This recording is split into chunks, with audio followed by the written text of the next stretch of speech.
The train rattled softly as it cut through the misty countryside, the muted hum of conversation filling the car. Among the passengers was a young woman named Clara, lost in thought as she scrolled through her phone. A notification pinged. A new AirDrop request. She looked at it curiously, the preview showing a photo of herself taken from behind. She froze. No one nearby seemed to be holding a phone, and her heart raced as she accepted the photo. The picture was grainy, but unmistakable.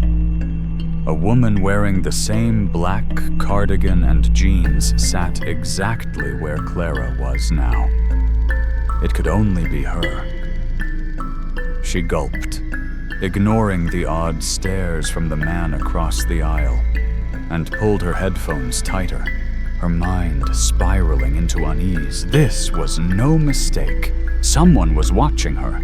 Clara couldn't shake the feeling of being watched all evening. She returned home, uneasy, and tried to push the incident out of her mind. But the next day, she received another AirDrop. This time, the photo showed her asleep in her own bed, the covers pulled up to her chin, her face peaceful in the dim light. She froze, her breath catching. She hadn't set her phone down the night before, and she knew she hadn't taken any photos of herself. Who could have done this? Her hands trembled as she locked her phone and sat down, her mind racing with possibilities. Was it a hacker, a stalker, or something far more unsettling? Over the next few days, the AirDrop requests continued, each one more unsettling than the last. One showed her walking home from work, the photo taken from across the street. Another captured her sitting in her favorite cafe sipping coffee, the camera angle so precise it felt like an extension of her own eyes. Clara grew paranoid, checking over her shoulder constantly and avoiding her usual routines. Even her closest friends noticed her anxiety, though she refused to tell them what was happening. The photos were too personal, too invasive. She started to feel like a pawn in some twisted game, with an unseen adversary pulling the strings. And then, one rainy evening, the AirDrop came again. This time, the photo was taken in a park Clara had visited earlier that day. She recognized the bench she'd sat on, the way the rain had soaked her hair, the faint plume of steam rising from her breath as she'd waited for the bus.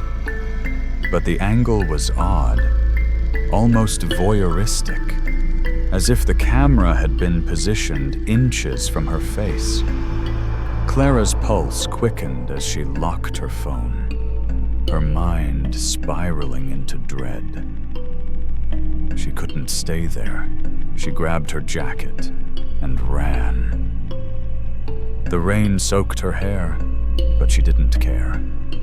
She just needed to get away, away from the unseen eyes, the invisible watcher, the person or thing responsible for these eerie snapshots.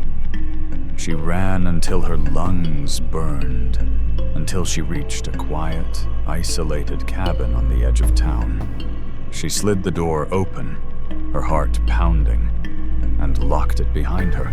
Clara leaned against the door, her chest heaving, her phone trembling in her hand. She scrolled through the photos again, trying to piece together the pattern. Then she stopped. A new notification appeared. Another AirDrop. She hesitated, her fingers hovering over the screen before taking a deep breath and accepting it. The photo loaded, and her blood ran cold. It was a picture of her father, taken the day he died. She froze, her mind racing with questions, her body shaking with fear. Who was behind this? And what did they want from her? She stared at the photo, her breaths shallow, before her phone buzzed one last time. A message appeared. "You're next." Clara's heart stopped. She didn't wait to see if it was true. She turned off her phone, locked the cabin door, and disappeared into the dark, pouring rain. But before she left, she asked herself one thing. Do you really want to know who's watching you? In the isolated cabin, Clara finally confronts the source of the AirDrop requests. After hours of meticulous research, she discovers that her phone had been hacked by a relentless stalker who had installed a tracking app without her knowledge. The photos were taken by a device planted in her home, and the stalker had been monitoring her every move. Clara's heart raced as she realized the extent of the surveillance, but she wasn't alone. She had the resources and support to expose the stalker and ensure her safety. With newfound determination, Clara takes control of her life, deleting the tracker and alerting authorities. The resolution leaves Clara stronger, but the memory of being under constant surveillance lingers, serving as a stark reminder of the fragility of privacy in a tech-dominated world. As Clara's story comes to a close, be mindful of who you trust and the security measures you take to protect your privacy.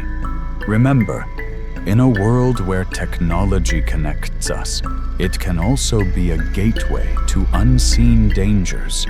Stay safe, stay informed, and never underestimate the power of precaution.